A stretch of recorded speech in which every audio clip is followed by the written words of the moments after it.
Bom, dando continuidade aos fito-hormônios, nós temos aqui as citocininas e as giberelinas, que são dois outros grupos de hormônios que estudaremos durante esta semana. Bom, a citocinina, ela foi descoberta, na proliferação de células em fungo na cultura de tecidos. Ela é uma adenina, que é uma base nitrogenada, que é a cinetina. A citocinina, ela tem a função de divisão celular, principalmente quando ela está junto com a auxina. O balanço entre auxina e citocinina promove uma rápida divisão celular, promovendo o crescimento e o desenvolvimento de plantas, retardamento da senescência de folhas, dominância apical, quebra da dormência de gemas, desenvolvimento de flores e promoção do desenvolvimento de folhas cotiledonares. O que seria o retardamento da senescência? Senescência é a queda de flores, de frutos e da folha. Ou seja, quando elas chegam no final da sua vida útil, há um rompimento do pecíolo da folha e ela vem a cair. E a mesma coisa do fruto, quando ele atinge, no caso do cafeeiro, o ponto de passa seco, ele vai cair no solo, ou seja, ele entra em senescência, que é a queda do fruto. Então, folhas são destacadas de plantas, elas perdem clorofila, RNA, lipídios e proteínas. A senescência, ela pode ser controlada pela citocinina. A senescência, ela pode ser controlada, Então, por exemplo, quando nós observamos aqui plantas que entram em dormência no período de estiagem, da estação fria do ano, Como ocorre, por exemplo, com pêssego, nectarina, figo, maçã, são plantas que entram em dormência. Não é o caso do cafeeiro. Então, o que acontece? Diminui a síntese de citocinina no pecíolo da folha, aumenta o etileno, e o etileno promove a queda das folhas. O tratamento das folhas com citocinina retarda a senescência das folhas. Algumas evidências. Apenas as folhas jovens produzem citocininas e as maduras dependem da citocinina proveniente das raízes via xilema. O transporte ele pode ser influenciado pelas condições climáticas e pelo desenvolvimento da planta. Aqui, por exemplo, no caso de um solo salino, diminui a citocinina, aumenta o etileno e promove a senescência das folhas, Então, na verdade, gente, aqui qual seria o sinal hormonal? O solo salino. Então, ocorre um balanço hormonal. Diminui a citocinina, que é a transdução. Diminui a citocinina, aumenta o etileno e, como resposta final, ocorre a senescência das folhas.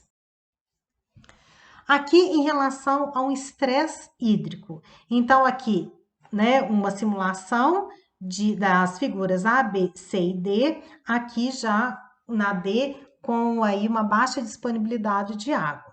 Então, qual seria o sinal? O sinal é o estresse hídrico. O que acontece? A citocinina é transduzida, diminui a citocinina, aumenta o etileno. Em resposta, ocorre a senescência das folhas. E a mesma coisa aqui, um outro exemplo de senescência é a maturação das sementes. Isso ocorre em qualquer planta. Na soja, isso é muito evidente, Quando ela chega no final do seu ciclo, que é a maturação da semente, diminui a citocinina, aumenta o etileno, ocorre a senescência. Aqui que parece estar queimado, É a soja perdendo as suas folhas, estando aí no ponto de colheita. Aqui, ela perdeu 100% suas folhas, é quando a colheitadora entra.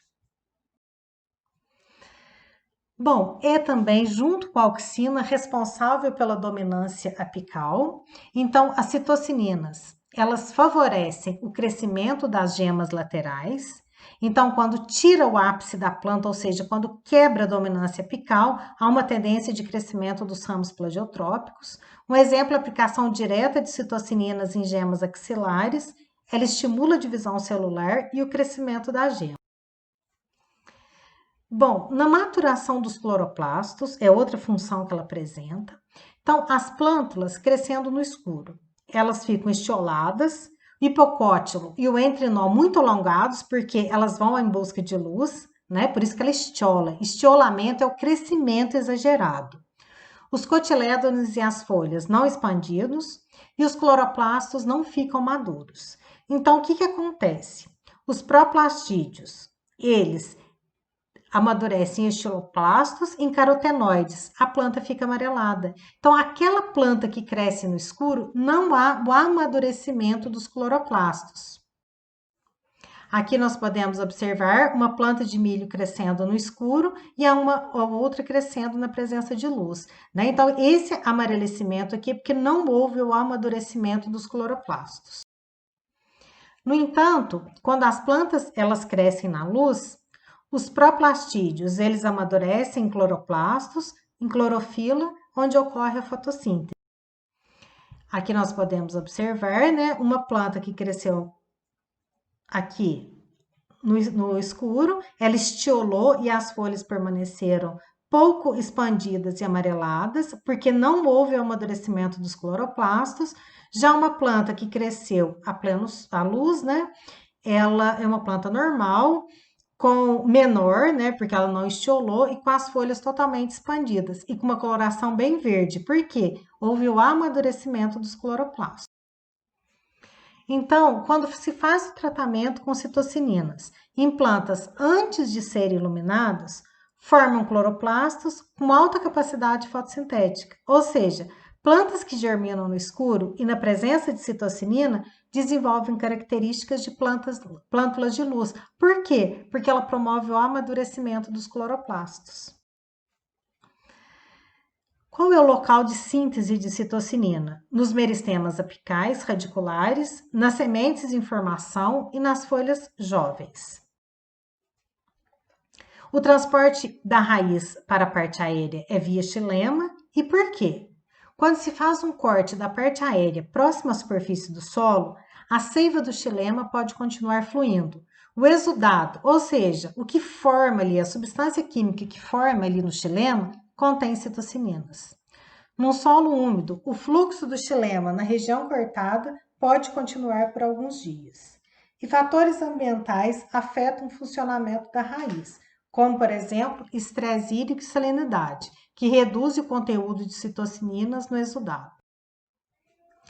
A função fisiológica dela, a relação auxina e citocinina, regula a morfogênese em cultura de tecidos, ou seja, a multiplicação dos calos, que lá futuramente formam os embriõezinhos os embriõezinhos somáticos, como nós estudaremos lá em produção de sementes e mudas. Aqui nós temos folhas de cafeeiro que foram induzidas aos calos. Que são os calos? As folhas de cafeeiro, com o balanço entre auxina e citocinina, elas voltam ao seu estado de meristema, que é um amontoado de células sem formas nenhuma. Essas células são colocadas em bioreatores, esses aqui é o que nós chamamos de imersão temporária, aonde se injeta oxigênio aqui, ocorre uma imersão de substâncias nutritivas nessas células e elas originam embriões somáticos, sem que haja fecundação, ou seja, uma clonagem. Aqui desenvolve os embriões, formando plântulas, né? Clonadas, ou seja, um clone perfeito de plantas excepcionais do cafeeiro. Bom, gente, em relação ao grupo das giberilinas, elas foram descobertas entre 1926 e 1930 e os primeiros estudos ocorreram no Japão com plantas de arroz, ou seja, foi descoberto um fungo chamado Gibberella fungiculae e esse fungo ele promovia um crescimento exagerado do arroz e ele crescia tanto, gente, que ele tombava. Trouxe um prejuízo severo ao Japão. Esse fungo foi isolado e foi descoberto, então, uma substância que ele sintetizava a mais na planta. E devido ao fungo se chamar Gibberella, esse grupo de fitohormônio, né, ficou nomeado como giberilinas. As giberilinas em 1951 foram descobertas GA1, GA2, GA3, que é a mais comercial delas, por americanos e ingleses. Atualmente são 125 giberelinas, então já é a X, né? Sendo o X aí o número da ordem de descobrimento. O mais utilizado comercialmente é o GA3, é o ácido giberélico, o terceiro que foi descoberto, né, em terceiro lugar. Todas as espécies vegetais produzem e sintetizam giberelinas. Elas estão presentes em todas as regiões de crescimento da planta, como folhas, caules, sementes, frutos, embriões e grãos de pó.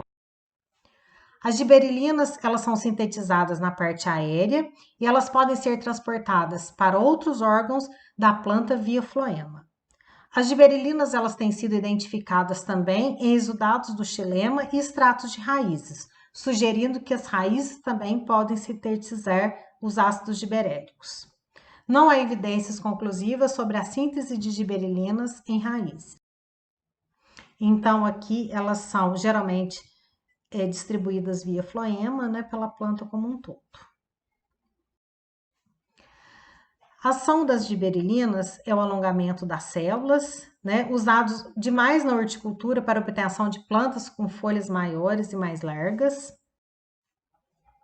Elas aceleram a distensão de frutos, em frutos jovens provocam um acentuado aumento.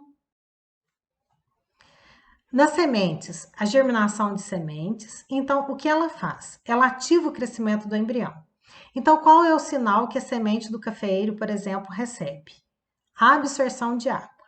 O ácido abscísico, que mantém a semente em dormência, ou seja, que mantém o embrião quietinho ali, a partir do momento que a semente absorve água, esse ácido abscísico é diluído.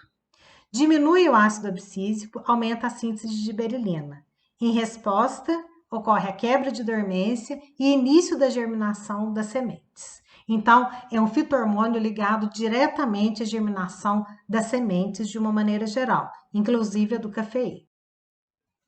Comercialmente, ele é muito usado na produção de frutos. No caso da uva, ele é uma prática cultural como regulador de crescimento que é aplicado na planta, uma prática cultural convencional nos produtores, onde há um aumento do comprimento da hastes do cacho das videiras, favorecendo maior crescimento do fruto, aumentando assim a produção de frutos por hectare. Bom, para a produção de cerveja e durante uma aplicação comercial bem interessante da giberelina, que durante a produção de malte, a partir de semente de cevada, as giberelinas podem ser utilizadas para acelerar a hidrólise de reservas das sementes. Ou seja, a giberelina é aplicada, ocorre a hidrólise de reservas e há a produção de malte. Uma prática muito comum e utilizada na produção de cerveja de uma maneira geral.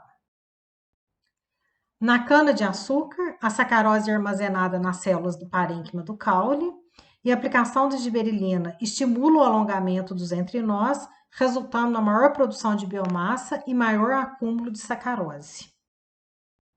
Bom, gente, muito obrigada pela atenção de vocês e até a próxima semana.